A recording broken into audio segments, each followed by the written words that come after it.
Serial Anupama के episode में full of drama देखने को मिल रहा है। इधर आशा भवन में ओणम फेस्टिवल का सेलिब्रेशन किया जा रहा है और उधर शाहनिवास में घर का असली मालिक जो है वो पहुंच चुका है।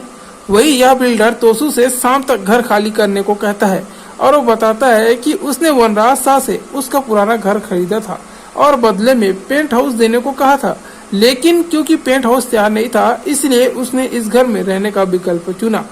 बिल्डर बताता है कि वनराज शाह ने उसे इस घर का 3 साल का एडवांस किराया दिया था जो कि अब खत्म हो चुका है।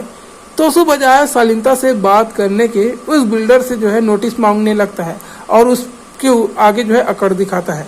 वह उस पर हाथ छोड़ने की भी कोशिश करता है, जिसके बाद शाम तक का जो समय दिया गया होता है वो 1 घंटे का कर दिया जाता है।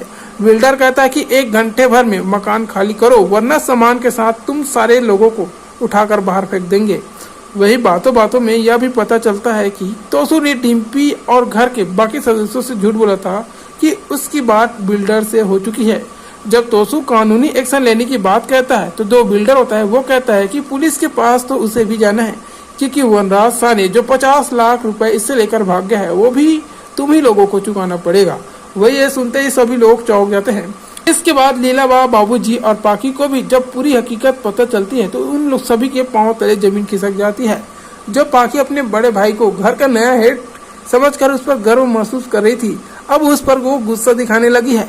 बाबूजी और लीलाबा बिल्डर के जाने के बाद जल्दी जल्दी अपना सामान इकट्ठा करने को कहते हैं, लेकिन तोसू उल्टा उन्हीं पर चिल्लाता है और कहता है कि मुझे सोचने दो और चिल्लाने के बजाय कुछ करना होगा तो प्रॉपर्टी के कागज तलाशने की कोशिश करो ताकि मैं देख पाऊँ कि पापा और बिल्डर के बीच क्या क्या डील हुई है।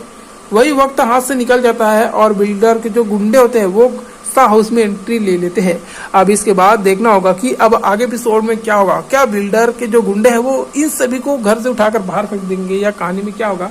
तो आगे अपडेट के लिए चैनल पर बने रहिएगा।